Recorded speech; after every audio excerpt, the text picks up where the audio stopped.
This is ContactTalkRadio.com. Consciousness in action. And you are taking action into your consciousness by tuning into Contact Talk Radio. And on TuneIn.com, Ping.fm, and UpSnap Mobile. Contact Talk Radio.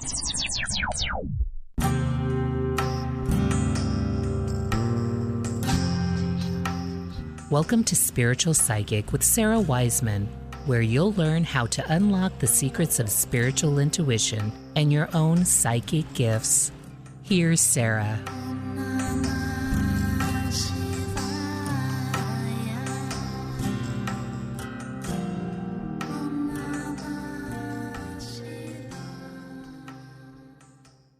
Hey everybody, I'm Sarah Wiseman. Today we're talking about how to reimagine the holiday season so that you are better able to be in tune with the natural rhythm of Gaia and the earth, the season of stillness and rest and retreat, and how you are able to create practices that reflect that rather than following along sort of blindly with the traditions of group society as a whole, the mainstream plan for the holidays. So we're still in a season, at this time of this recording, we're still in a season of pandemic. So a lot of the ways we think about the holidays have naturally shifted. We've gotten smaller, and we are seeing fewer people naturally. We're taking more precaution. However, there's the reverse of this is that a lot of people are feeling like we've been so shut down by the pandemic, or there's been such loss, that we want to really make sure the holidays, count or are special, so forth. So kind of going the other way, instead of going smaller, we feel like, okay, I want to go bigger this year. So I want you to just look at this from soul perspective and look at yourself as a body, as a person, and also yourself as a soul, and determining that really what we're trying to do is go along with the rhythms of Gaia, right? We're human beings, we're mammals, we're part of the planet, and the planet is going to rest. The animals are going to rest, plants are going to rest, the weather is getting different, it's getting darker. And all of this, is in Northern Hemisphere for the holidays. If you're in a different part of the world, is different. But this is where I'm speaking from, this idea of it's going more still. So how do you bring that into your own spiritual awareness? How do you resist the temptation to overindulge or overspend or overeat or over-socialize or oversee your family or over get into the whole group thought, the whole corporate culture around this season, and kind of hold the soul line for yourself? How do you do that? So here are 6 things that you can watch.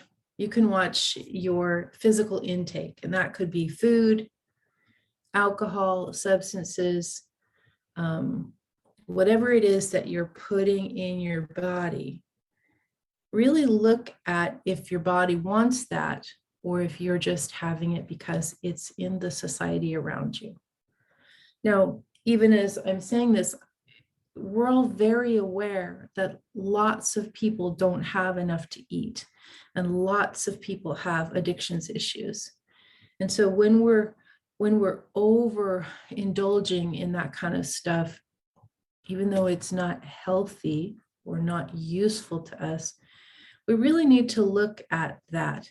How is it okay for one person to be overindulging as celebration, and then another person on the street doesn't have any food or shelter? How is it okay for a person to be overindulging in alcohol or substances when obviously there's so much addiction problem all over the US, at least? So how do you do this? And what you probably do, one spiritual approach, is you take the middle ground and you do some, but you don't do other. You take the middle ground. Another spiritual approach is you become very minimalist on this. You don't indulge. You approach the holidays sober and substance free. You give to food banks, and you help support people with addiction. I don't know what you're going to do, but you got to look at it, because we're not here in this life by ourselves, right? It's not just me or you and what each of us is going to do. We're part of Soul Collective. And as Soul Collective wakes up, we know this already, so we have to have our actions begin to follow our understanding. Next, we've got the whole gift thing, right? Now, in some countries, they don't do gifts. This just isn't something that they do, where gifts are very uncommon. It's not a part of the practice. And if you look, especially in the US, gifts are a corporate invention. Gifts are a way to make money, buying gifts and giving gifts, and the encouragement of various corporate structures to encourage this. Long ago, I worked for quite a variety of retail, and I worked in advertising, and we would start in July getting the ads ready so that people would be buying stuff, by October or by November, and so that these companies could reach their fiscal markers. Now, it's not even this now.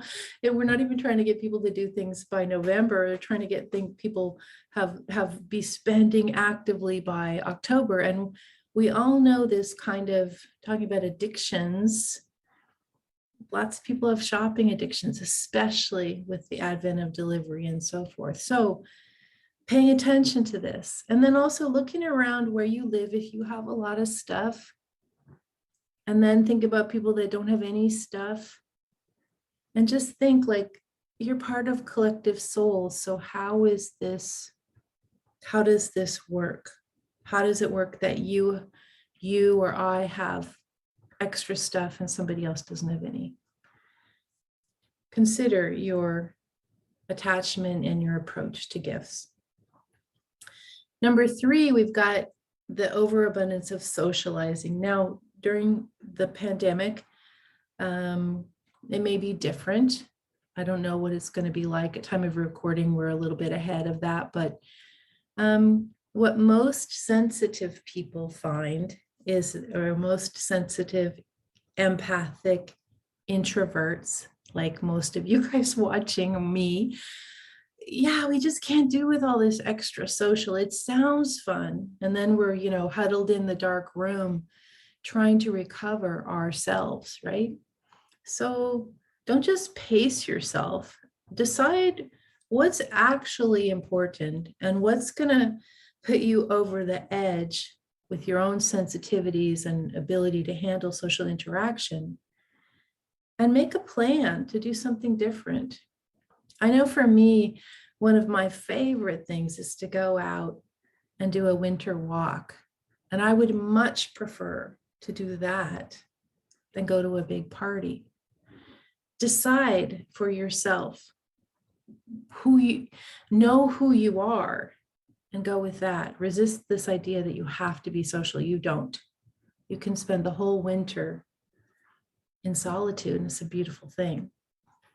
Okay, and then we get to where the socializing often comes in. We've got family. We've got the family relationships, and sometimes a little bit of family is too much family when we're working on a lot of healing. So set your boundaries early. And if you have never said no to the big family thing during the holidays, and you have considered doing that, perhaps this is your year to just say, I'm out. I'm not going to do that this year. The going to the family may cause so much trigger and so much trauma that for you, it may be better to just do something different. We are not required to go over the river and through the woods to grandmother's house, right? We're not required to go to the big extended family do. We can do our own thing. We can do things with our own smaller family if we have one. We can zip in and out and stay for an hour and go. We don't have to stay at someone's house. All of these things, if it's going to trigger you, if it's going to bring you back to a place of pain or abuse or trauma, or if you're entering a nest of abuse and trauma, just don't go. It's okay to say you can't go, that you won't go. From soul perspective, you're trying to get to a place of healing and expansion. And if you already know that's going to set you back a long ways, just skip it. Going along with this is number 5, this idea of tradition. Now, for some people,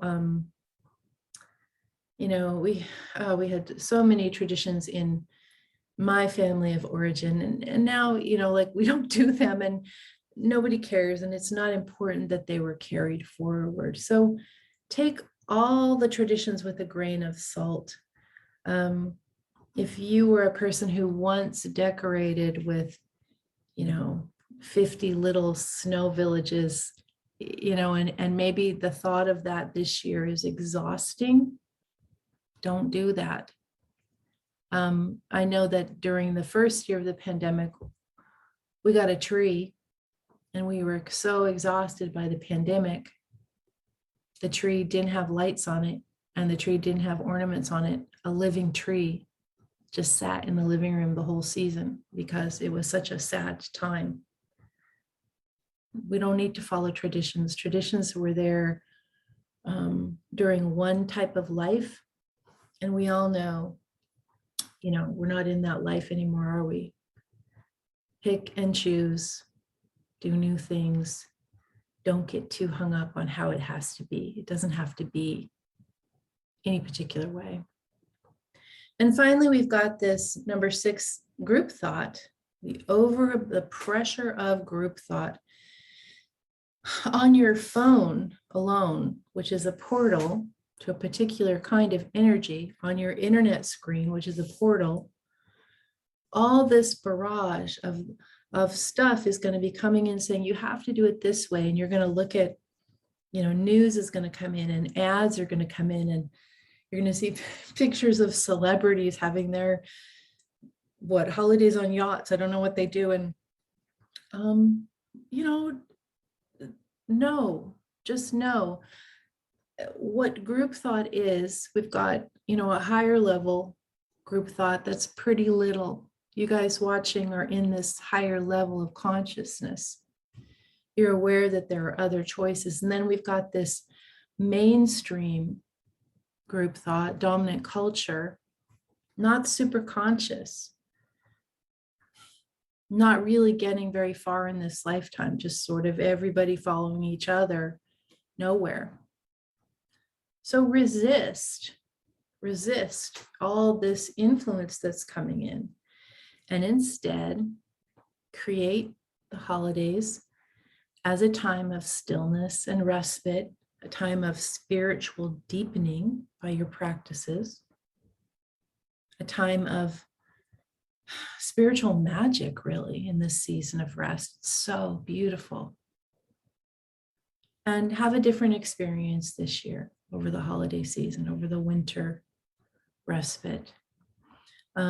We've got our course, Entering Stillness, the Winter's Retreat, which is a great way to dive into how to create this practice and gain support to create a different kind of holiday for yourself.